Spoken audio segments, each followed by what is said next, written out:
One of the things I wanted to mention about Imam Mustafa Ahmad Ash-Shatti as well is in his discussion of the Tasawwuf, he cleared the air on three important things. Number one, and these things are discussed today. Subhanallah, people are still fumbling over these things, but it's because it's happening in English. Wahdatul wujud, which is sole No. existence.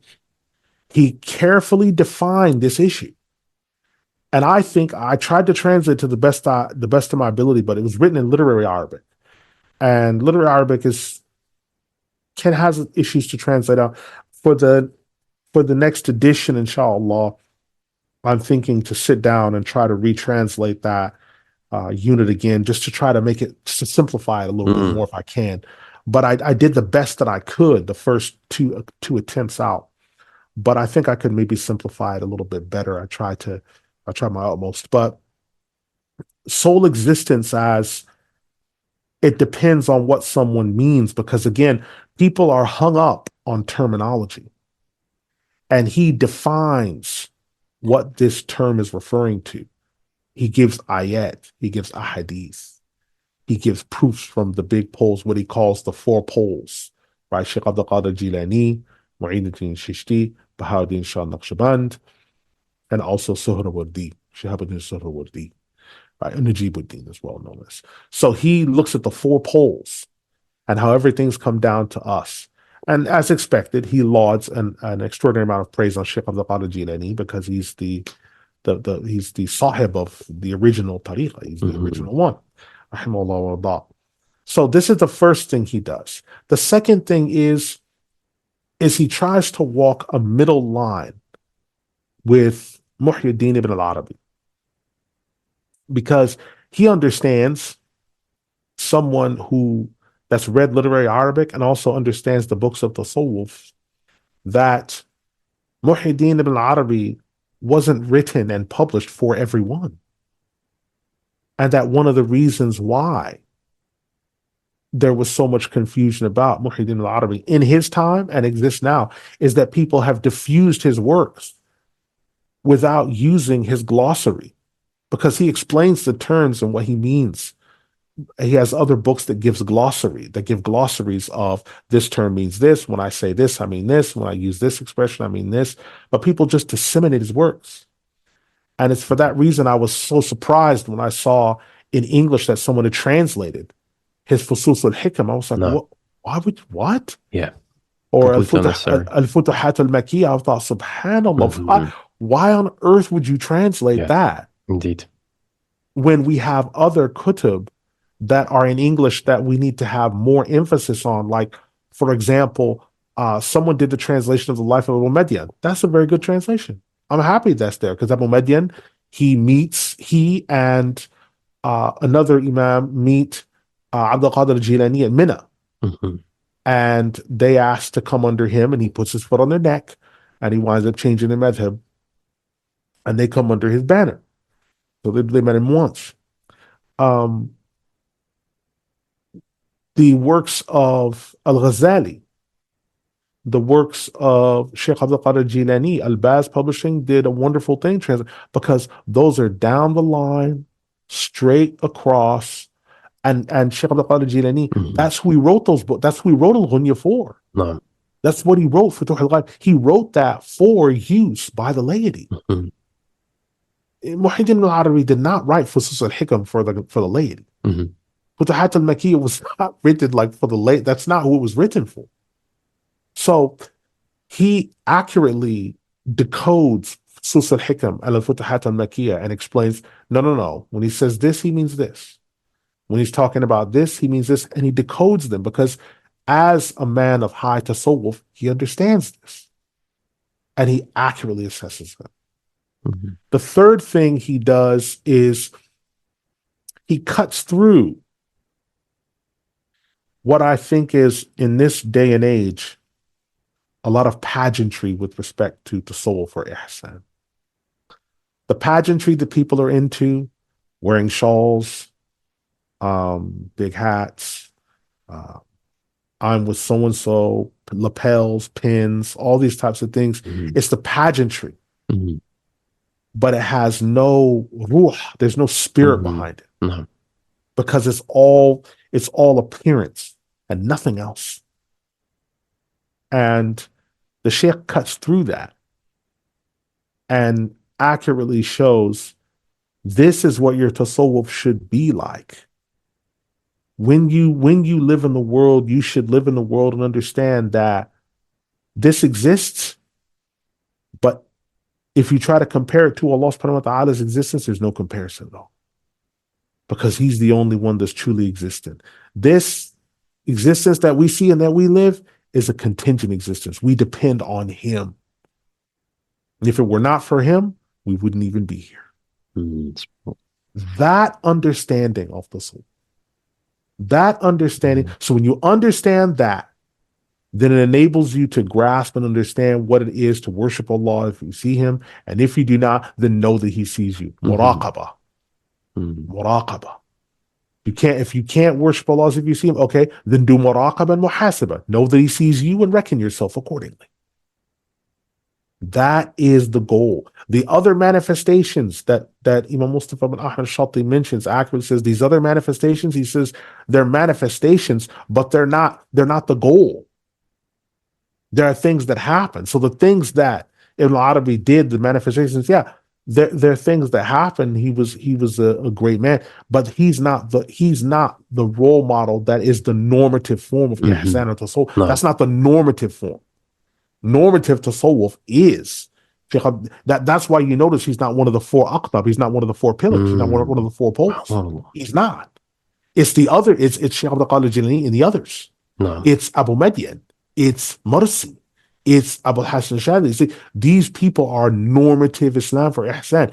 And it's the same thing with, and he shows, like, he mentions this, that every science has your muhaqqiqeen, your specialists, your beginning elders, your latter day specialists, and then you have people that within the science, whatever particular science, go in one direction and it has to be corrected. Or they have rarities that they're not followed. So when it comes to fiqh, there are certain statements that aren't followed. When it comes to i'tiqad, Ibn Khuzaymah is not followed. On the topic of names and attributes of Allah, he's not followed. Even though he's wrote the book Kitab al-Tawheed, Ibn Khuzaymah is not followed.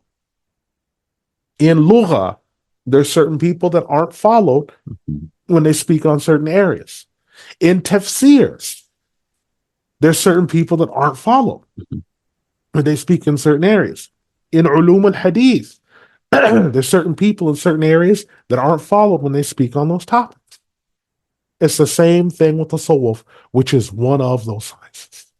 One of the things that I've noticed is you have mentioned several times that the Imam Mustafa Ash-Shatti rahimahullah, that he walked the middle line with so many affairs. Now, this comes down primarily because he has ilm, knowledge, right? So yes, all the topics you mentioned, we know that he had mastery in i'tiqad, in ihsan, in fiqh, in hadith. Now, the Shaykh, I believe he was also given the honorific of Shaykh al-Islam, right? Yes. Which meant that he would have mastered all of the ulum al-Shar'iyya, but then from what we have seen in his lifetime, he was focusing on especially these four areas, the ihsan, i'tiqad, fiqh, and hadith. So that would have been his specialization in his lifetime, right? Yes.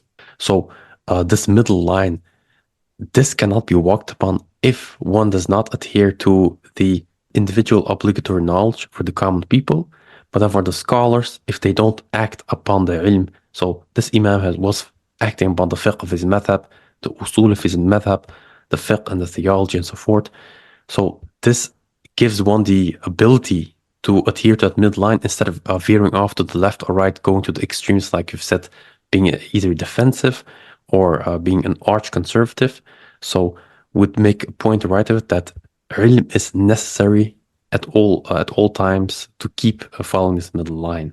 Yes, ilm is extremely important in order to walk this middle line.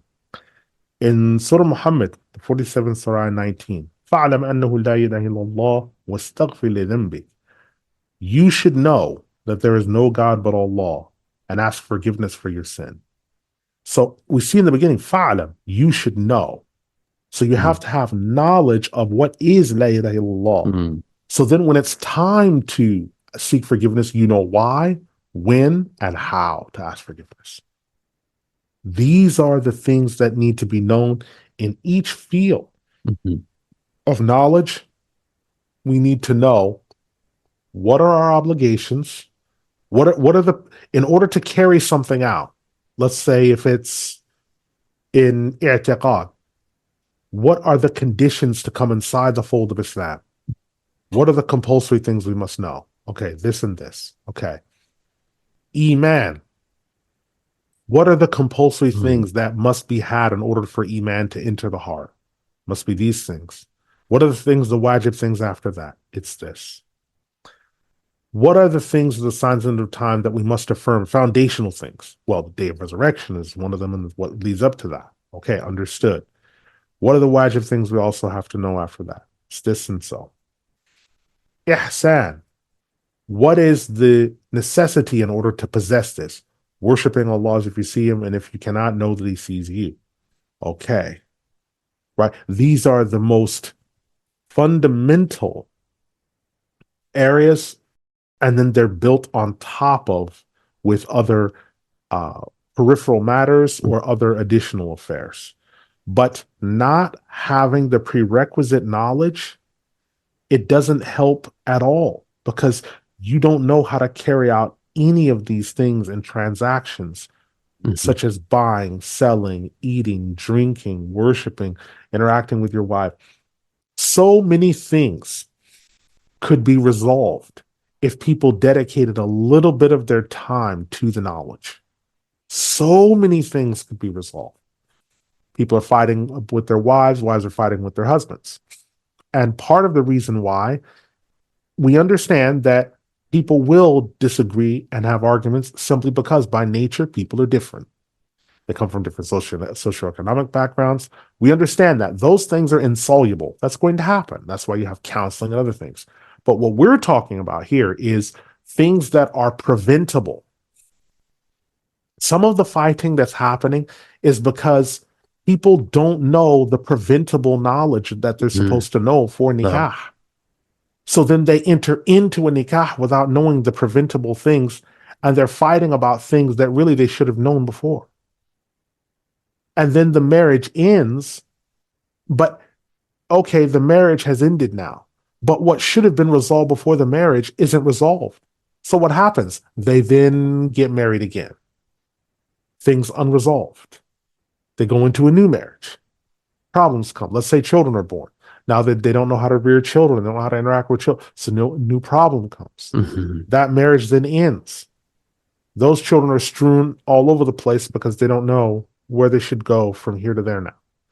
Now they enter into a third marriage. It's like, subhanAllah. But it's the same issues over and over again.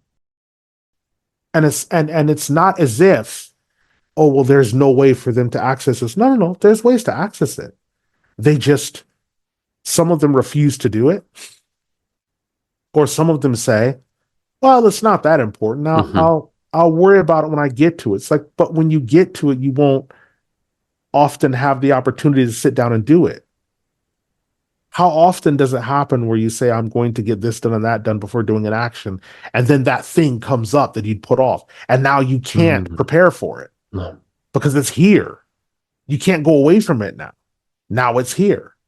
No one says, I'll stretch before I do my 2-hour gym. I'll stretch while I'm doing my 2-hour gym session. No, they stretch before so that they don't sustain injuries. Yeah. No one says, I'll stretch during it. Yeah. I'll worry about that when I get to it. Now it's time for you to, do your deadlift and everything else. And then you're trying to stretch in the middle of doing the deadlift. Exactly. No one does that.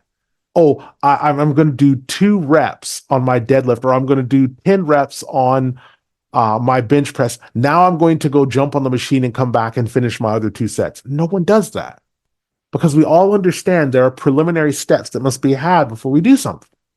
No. But it's the strange thing about it is people think that Islam is somehow different, that if we do it in the middle of the said thing that everything will come out fine. But it just doesn't work like that. Mm. And so people have to commit to knowledge to the degree that they can discharge their obligations. Even now, saying that, I know that there are some slaves of Allah subhanahu wa ta'ala that will be listening to this that will say, well, there's no way I can become like Imam Mustafa Mm. Ash-Shatti. There's no, I don't have the hifz, I don't have that. Or some will say, well, I don't want to go in that direction because that's just too much. There's no way I can dedicate my life to that. He's got too much of a head start. He came from a family of scholars, everything else. The point of this biography isn't to make you into Imam Mustafa Mm. Ash-Shatti. The point of this biography and other biographies we've done is to emphasize that Allah subhanahu wa ta'ala has righteous people in the earth that are in charge of the Ummah's affairs, SubhanAllah. number one. Number two, that these people dedicate their lives to the knowledge and strive with might and main to protect that knowledge. But Mhm. number three, that they're no different to the rest of the Ummah, Oh. that they have individual obligations to follow through. You don't find any reports of people saying, oh, yes, Imam Mustafa Al-Qadama, when he was told to make salah, he said, I'll do it in my own time. My relationship between me and Allah is mine. No. They all have the obligation. They Mhm. fulfill their salah. All of these imams. Mhm. Mustafa bin Ahmad Ash-Shatti, all of them, they fulfill their obligations. So the ilm of these people should be, or the ilm of what people are saying should be this. You want to get established on your ilm. And by established on your ilm, you should be established on what affairs are there that I am supposed to affirm as a Muslim. So my iman, my tasdeeq, the affirming the fact of things. What are the facts that I'm supposed to affirm of this religion that Allah has given to us? You should know that. And that could be things you have Sharh al-Sunnah by Imam Barbahari. You have the Lum'ah by Muwaffiq al-Qudama.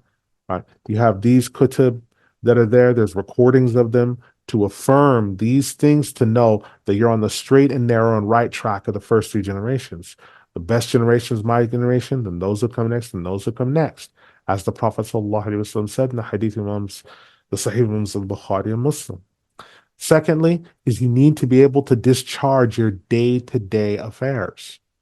And your day-to-day affairs that you're discharging for the sake of Allah are known as fiqh.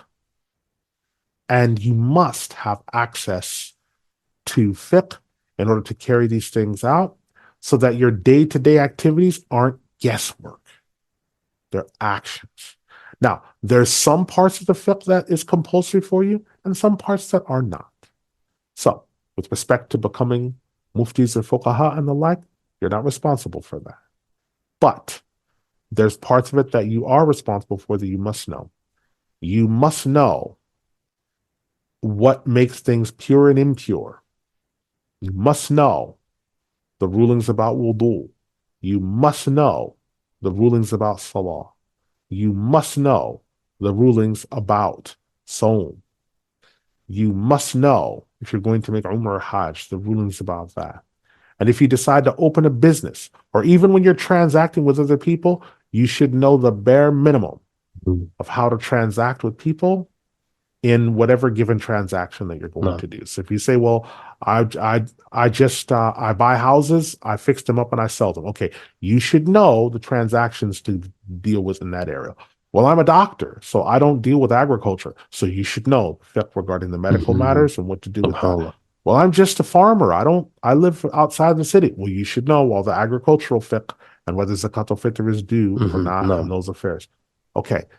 If you plan on getting married, well, I want to get married, but that's in the future. Okay. You should study about this ahead of time so that you know what you're looking for in a prospective spouse. You should study what your obligations are with respect to children and custody and rearing children so that you know. So when it's time to do so, you already have a good idea of it. These are things that you need to know. Now, the bare minimum of people knowing that, the bare minimum is not a situation where you're going to spend 8 years where you have to do that. We're not asking you to do that, but we're saying that there's a level of this knowledge that you must have. Irrespective of whichever madhab it is, you must get established on one of the groups of the first few generations of Sahaba and the Tabi'een after that come, whether we're talking about Hanbali, Shafi'i, Maliki, Hanafi, you must get established on something. You must, because it will give structure to your life. And the teachers, when you find structured, qualified teachers, they will also keep you on the straight and narrow. So when you say, "Oh, I just bought this new book, I'm gonna," no. That's not the right book for you because you haven't done this yet. So hold on to that, or take that back and get your money back, or whatever else. Don't do that. Do this. Okay, listen. Not that one. Not because it's an attempt to censor knowledge or prevent you from knowing, but because you can't progress to this book without understanding this one first. So you're going to read this one and create a whole bunch of new questions for yourself when you don't understand this one. So it's important to understand these things. And then you also must have the ihsan, worshiping Allah subhanahu wa ta'ala as if you see him. And if you do not, then know that he sees you. So every day, at the end of your day, before you lay down, for the end of your day, you have to take stock of yourself. Whatever mistakes and misgivings and slips you may have had, and make tawbah to Allah subhanahu wa ta'ala. You have to watch yourself in the day and practice spiritual continence. Spiritual continence, initially, you'll realize yourself at the time after the sin and realize that you've committed the wrong action. But your goal is your next part of spiritual continence is the second step, which is to catch yourself in the middle of the sin and see if you can stop it. And then the third and final step is to catch yourself before it happens and to stop it. Right? These are the steps that you want to look at, that every believer is duty bound. Right. And then when you conquer that particular one, okay, I've stopped using vicious profanity against my wife, and stopped having knockdown, drag out arguments. Okay, I stopped that. Okay, now I have to fix my relationship between me and my brother because I cut my brother off. We had an argument over money. We got in a big physical fight, and I've cut that side of my family off. Okay, I've got to now try to reestablish contact. Right. So slowly but surely you work on little bit at a time, because your goal is what when you're doing that is you're worshiping Allah as if you've seen him. If you were brought in front of Allah subhanahu wa ta'ala on the day of resurrection, you saw him, you saw Allah subhanahu wa ta'ala, you would fix all those things. Okay, well, since you're worshiping Allah as if you see him, that's also what you're trying to do. You're trying to fix those things. You're trying to get through those things. You're trying to realize those things. That's your mission. And the more people understand that, that is where they are. Other things that distract from that are just that. They're a distraction. A slave of Allah subhanahu wa ta'ala wants to live a life in which, at the end of it, like Imam Mustafa Ash-Shatti, he lived from 1273 to 1348. He lived a very, very full life. Yes, mashallah. A very full life. And so when you think about that, when you think about how full of a life he lived, that's 75 years of a full life. Teaching, reading, writing, fighting, guiding, all of that. Your life won't necessarily resemble his, but for you it will, though. Are you striving? Are you doing these other things? Your battle might not be against an entire global structure such as the modernist trend. Okay, that battle won't, but for you, it'll be the battle of your lifetime. It might be getting over your anger. It might be rekindling your relationship with your children. Your case might not necessarily be bad, but for you, it will be like fighting a global menace. For you, it will be, because you'll have to fight the biggest fight you've ever engaged in your life, and you'll have to resist it. To do that, you have to have all the tools in the toolbox that I mentioned just before.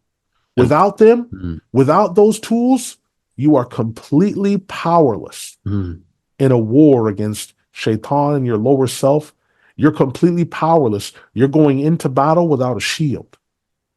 You're going into battle without weaponry, without armor. And so you're being hit with arrows, you're being hit with debris, you're being hit with hot rocks, you're being hit with bullets, both black powder and conventional and contemporary bullets. You're being hit with all these things. People are shooting you at close range. People are shooting you from far away. There's snipers that are picking at you. All those people are attacking you from many different levels, but you don't have any of the protection that you need. And it's because you're lacking these tools. And those tools give you the armor to protect yourself. And that'll help someone to remain upon the middle line without fearing off. Alhamdulillah. That's right. And these are the things. And just one more thing I was thinking about is, and perhaps this could be beneficial to whoever might be listening to it, is that the Imam, he sees in his lifetime these cults and these movements appearing. And the first thing he goes about is he studies them, and then he goes immediately to refuting them by writing books. Now, to take away this from the Imam might be beneficial for those, because to those people here in Dar al-Kufr where they're more fed the idea that they should unify with the cults and try to adjust to the ideas here, instead of this Imam being just upfront, just being going into the offensive mode. So I think people hopefully should take away from this as well, that they shouldn't just study theology, because I like studying the Kalam books, I like studying the first two generations creed, because people today, they're just gathering ijazat, or I've sat with the Sheikh, we went through this text, but what are you actually doing with all the theological knowledge that you obtained? Yes. And this is true. Part of ilm and amal are directly related. The ilm comes first, and then the amal has to come right behind that. And those things, they go together. You can't say, I'm studying this, I'm studying that, but do nothing with it. The Imam busied himself in practical application of the knowledge that he had. So perhaps the Imam, if he'd wanted to, he could have read a tabshir or the other kutub in Arabic language and just sufficed himself with that, and that would have been the end of it. But he didn't. He put that knowledge of Arabic language into practice. By doing what? By writing books, because you have to practice your language and everything else by writing books. By doing what? By teaching people, by guiding people, by opposing falsehood. A slave of Allah subhanahu wa ta'ala is not enough for him to merely say, well, I've done this, I've done this, I've done this. Okay, so now what will you do? Well, that's it, now I'm done. Well, no, you're not done. Now you are responsible for disseminating this information. Exactly. What if the Rasul had received the Quran and said, well, that's it, I've received the whole Quran, I'm done. I've done the book, that's it. That's it. If he said, well, I've received Iqra in the cave in Hira, that's it, now it's finished. I spoke to my wife and my daughters, alhamdulillah, we're guided. No. This is why, Ya ayyuhal muddathir, qum fa'anzir. This is why this comes out. Stand and warn. Warn who? Everybody. Everybody. Not just your family, not just initially, warn your near relatives. Absolutely. But now it's warn everyone. Warn everyone. And so it's enough for someone to look at their condition and to say, what do I do? Well, now here's what you must do. You must perfect this knowledge. Okay, now I've perfected this knowledge. Who am I responsible to disseminating this knowledge to? Well, who's under your care? Well, my parents. Okay, all right. Well, can you disseminate it to them, or will they not listen to it because you're younger? That's from someone else. You'll have to get it from somewhere else. Well, I have to use someone else because I'm younger than them and they don't see me as an authority figure. Okay, who else is under your responsibility? My wife and children. Okay, well, they will listen to you, so you must disseminate it to them. Who else? My cousins, distant family members. They listen to me. Sometimes they come to me for advice. Okay, you must disseminate it to them. It's not just a situation where you're holding this lamp in your hand and you look at it in your room. Well, no, you have to take the lamp to other people because they also need this light. They also need access to this knowledge. They also must gather this data. It's not for you to just hold on to the lamp yourself. They have to have this amal as well. There are people that are people under your care that desperately need this knowledge that you have so that they can carry out their salah. How many people, because of whatever circumstances or whatever reason, think certain things are not nullifiers when they are? Or this thing, oh yeah, I've been doing this in my salah. It's like, no, that actually nullifies the salah. Right? Or there's people that Allah subhanahu wa ta'ala has blessed them with the salah, but shaitan has whispered to them. So these are people that are always in doubt about the validity of their salah because they don't know what the pillars and the wajibs of salah are. So these are people that are always in a perpetual state of repeating their salahs. But then shaitan always comes and whispers and says, you know what, just leave it off altogether, man. Look at all the hassle you're going through. It was better when you weren't making salah because at least you weren't confused. Now look at how confused you are. Look at you.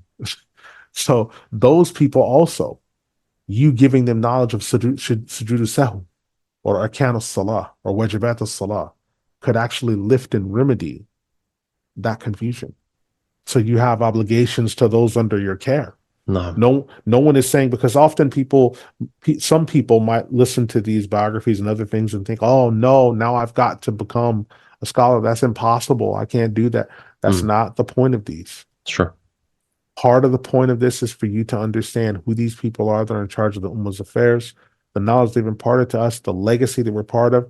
And there's a part of it that is wajib on you to convey to those under your authority.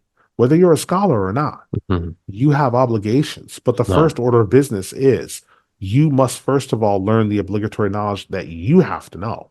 You have to learn the ilm that you've got to know. And if you stutter or anything about it, that's the proof that you don't know. Okay, well, I already know my obligatory knowledge. Okay, all right. So you know the nullifiers of wudu? Well, more or less. No, more or less means less. If you don't. If you give answers like that, it means that you don't. Right? Do you understand, right, what goes into the salah if someone makes this mistake? Well, no, I don't understand. Okay, well then that means you don't understand. That means you've got to know this. Ilm takes time.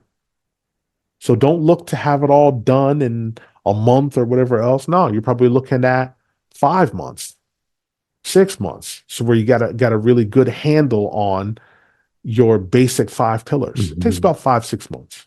Sure. Right. So you've got your wudu down, the different types of water, salah. Okay, you got this down? Okay, I've got it. Okay, all right. Now, if you say, I've learned my 5 pillars and I'm satisfied with that. Okay, that's enough. That's enough. Alhamdulillah. But you know enough to look after yourself and those under your care. But you don't just say, well, I'm with my family, I make salah every day, I'm done. No. It doesn't work like that. You have obligations. No one says, I've learned the alphabet, I'm gone, that's it now. Well, no. We taught you, if it's in English, it's 26 letters. If it's in Arabic, it's 28 or 29 if you count Hamza. If it's kanji in Japanese, okay, we're teaching you these characters. First, we teach you katakana, hiragana. Then you start learning kanji when you get older. Okay, now we're going to work on you. So that way you become better. No one learns hiragana and katakana. Okay, that's it. I'm done now. Well, no. If you're some of this Japanese and you're 27 years old and all you could do is write in hiragana, people assume you're a child. Because only children or really young people just exclusively write in hiragana. And katakana is for things that are foreign that aren't Japanese. So you have to have all 3. You have to have hiragana, katakana, and kanji. You have to be able to do all 3. Right? This is how this works. Right? You can't just leave things off. And the same thing goes for other slaves of Allah subhanahu wa ta'ala where obligations are due. You have to get this done. And so these biographies should be an inspiration to any slave of Allah subhanahu wa ta'ala. It should be an inspiration to that slave of Allah. And it should also make that slave of Allah say to himself or herself, what is my big battle right now? Imam Ash-Shatti's battle was modernism and was connected to that. What's my battle? And how do I overcome my battle? Is my toolbox, does it have all the right tools in it? Or have I been using the wrong tools? Or do I only have one tool and that tool doesn't work in all the other cases? Where am I supposed to be in the bigger scheme of things? How does all this fit together for me? You must fit Mhm. these things together. No. You must, because much of the problems that a slave of Allah has in his or her life is down to deficiencies in these areas. No. And they might not recognize it at the time. They're like, oh, why is this happening? And why is that happening? It's because of deficiencies. It's because of these other problems. And No. those other problems lead on to other frustrations. Why my wife and I were always fighting and arguing. What is it about money? No, it's not about money. It's about this and that. Okay, well, those are Dini things. Before you got married, did you discuss this? Well, no, we didn't discuss that. We just kind of figured that, our families brought us together and that's it. Oh, okay, Mhm. well, that simply isn't going to work like that. Mhm. Unless, like, if you're, even then it's issue, but if you're like first cousins or something like that, okay, maybe you have a better shot than being strangers. But even then, you still need a certain level of knowledge because you didn't grow up in the exact same household. So you still will need to have some knowledge of affairs in order to be able to go forward with the marriage and to Mhm. be on a sound footing with one another. No. Otherwise, you'll be in situations in which you have fights you didn't need to have, arguments that were unnecessary, and then the nikah reaches a point to where it's irretrievable. And at the point where it was retrievable, that's the point where you should have sat down and said, how did we get here? How did we get to this point? But no. Instead, what happened was everything fell apart and then everything was destroyed. Instead of having that happen, do look into these matters before. Look into these affairs beforehand and really think about this. I think that people should look at three things. And these are three things I think we can take from Imam Mustafa Ash-Shatti as Mhm. well. Because we see the sheikhs that he took from, and we're familiar with them because of the kutub and because of other biographies that we've done. We're familiar with them, but we're also familiar with his students. We're familiar with Abdul Qadir al-Jilani. We're familiar with him. We're familiar with Ahmad al-Shami. We're familiar with him. We're familiar with Ibn Quwaydir, Abdul Majid, Abdul Qadir Al-Hattawi. Like these people, we're familiar with these people because there's a relationship between all these people. Mhm.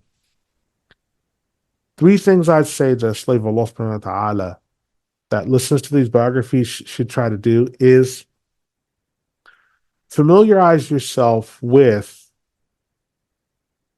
the things of knowledge that you know you must know in order to discharge them. Number two, to try to be around people of knowledge. And it may not necessarily be scholars, but they're people of knowledge that they remind you of Allah. When you feel weak, they pick you up and make you feel strong. When you're strong, your strength helps them be strong as well. You strengthen each other. If you forget, they remind you. If they forget, you remind them. And then number three is trying to keep this good company. And in using this good company, you use that good company in the hope of influencing other people who sometimes they're with you and then other times they're with bad company. So when you see someone who, I haven't seen so-and-so in a few days, where is he? Well, he might be with some bad company. So then you try to influence him and say, I haven't seen you in a few days. Come over. And you slowly begin the process of trying to Mhm. extract that person No. from negative or deleterious influences into more advantageous and righteous influences. And that should be your goal with the knowledge that you've obtained to discharge your own obligations. Now you look to help other people. So you have an advantage as well. Because if you remember, I remember when I didn't know how to make wudu. And so I know what this Muslim brother here is going through when he didn't know. Mhm. Or I knew what he's going through. Yes, sometimes when I'm making salah, I forget which rak'ah am I in. And it happens a lot. SubhanAllah, that used to happen to me. And you can help them. Or sometimes I want to do this, but then I get distracted by other things. Or I want to read Quran, but when I go to open it to read it, all of a sudden my eyes feel heavy and I feel sleepy. And I don't know why that is. I try to sleep at an early time, whatever else, but whenever I sit down and learn Quran, I just feel really sleepy. And I don't know why that is. That used to happen to me, Akhi. I'll tell you why that happened. Right? There's people that have your same experience that you went through that could use your expertise, that could use your help. But in order to help them, you have to have the right tools. You have to be equipped in order to help them. Alhamdulillah. Was there anything further you wanted to add to the Sheikh? I would say, in looking at this, the end result I would want to add to this would be the taqwa of Imam Ash-Shatti has come by Allah subhanahu wa ta'ala's permission from the other imams and righteous people that he learned from. And with those righteous people that he learned from, he then implemented this when he got married and built his family. And so when we're looking for the aspect of wanting to have righteous children, we should think about what type of Muslim sister, or for the Muslim sister, what type of Muslim brother am I looking for? When you look at those things, then you alter your list. And this huge list that you thought that had 17 things or 21 things or 11 things, that huge list that you thought you had, actually, that list only comes down to 3 or 5 things. Once you have that, you know this is the type of person that I believe I will have righteous children with. This is the type of person that I will have good children with. This is a righteous woman, or this is a righteous Muslim brother.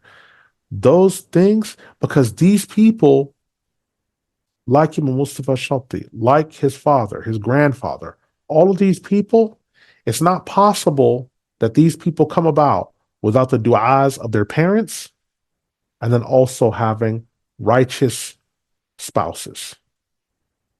And that should be your goal. You make dua for a righteous spouse. If you have children, you make dua that your children have righteous spouses. If you can't get married at the moment, you make dua that Allah subhanahu wa ta'ala in the future provides you with a righteous spouse. You think of these things because all of this is connected to the righteous people. Whether you're scholar or layman, righteousness and building a righteous family can't be done unless both spouses, unless both members of the married couple, both of them, unless both of them are committed. SubhanAllah.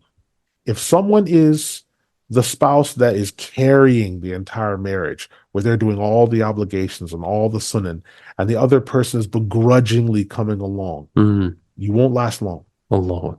You won't last long. A number of things could happen. Either the one that's carrying all the dini things gives up and says, I'm just going to be like the person that's not doing anything because they don't want to do it anyway and it can't make sense this person's doing. Number 2, the marriage falls apart. Or number 3, and this is more of a rare case, the one that's not carrying any of the load will say, well, Allah subhanahu wa ta'ala will move that person and they will become righteous. That does happen from time to time. But that's not the norm. The norm is that one person is carrying the load like that and the person becomes resentful of the spouse. No. And it causes problems. And those problems could later be the issue that ruptures the marriage. No. So a slave of Allah subhanahu wa ta'ala listening to this should think about having righteous parents if they have righteous parents. Should maybe ask those parents for advice on a righteous spouse if they can. If that person's already married, they should look at their children and make dua that their children have righteous spouses, and also try to put in the effort when their children are young to make them a righteous spouse, so that when it's time for them to get married, they will be a righteous spouse, نعم. inshallah. So that is my advice, I would say, inshallah, my hope that the people have taken away, that they've learned from the biography of Imam Mustafa bin Ahmad Ash-Shatti, and I hope that Allah subhanahu wa ta'ala blesses them in good regard. And we ask that Allah subhanahu wa ta'ala bless the entire Shatti family, their teachers, their students, those who took from them, who read their books, who reflect on their books, and carry their banner from the time where they first set down the banner all the way until the day of resurrection, inshallah. Ameen. Yeah. Alhamdulillah. Jazakallah khairan, Shaykh. Very much appreciate it, and alhamdulillah, enjoyed this session. Inshallah, we will be back for more, hopefully, so we could discuss other sheikhs and also other topics, inshallah. So thank you for your time, and inshallah, hopefully we will be having you again. And so I say then to close the session, سبحانك اللهم بحمدك واشهد ان لا اله الا انت استغفرك واتوب اليك انه غفور رحيم يا ارحم الراحمين ولا اله الا الله. السلام عليكم. Wa alaikum salam wa rahmatullahi wa barakatuh.